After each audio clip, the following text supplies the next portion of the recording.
bersama tim kuasa hukumnya mendatangi gedung Komisi Pemberantasan Korupsi Jakarta.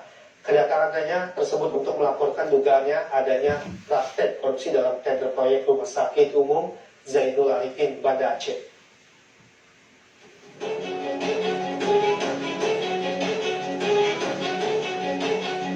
Diduga adanya praktek dugaan korupsi di tender proyek Rumah Sakit Umum Zainul Arifin, Banda Aceh.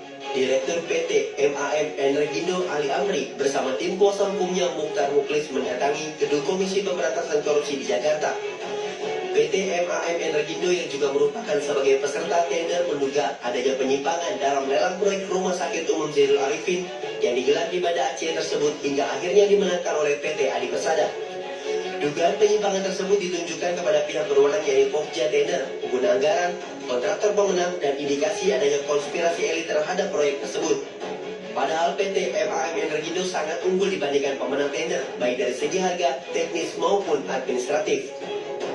Harga kami dibandingkan dengan harga yang pemenang sekarang itu berselisih berpaut kira-kira 40 miliar seperti yang saya katakan tadi.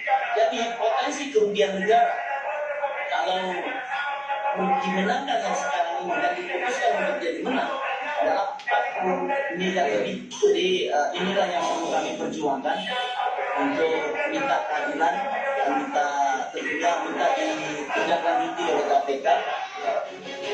Mukhlis pun berharap agar Komisi Pemberantasan Korupsi segera menindaklanjuti laporan dengan melakukan penyelidikan langsung. Terlebih dirinya mengaku jika data yang diserahkan kepada KPK sangat gamblang dan menunjukkan adanya dugaan praktek tindak pidana korupsi senilai 40 miliar rupiah. Dari Jakarta, tim liputan iNews melaporkan.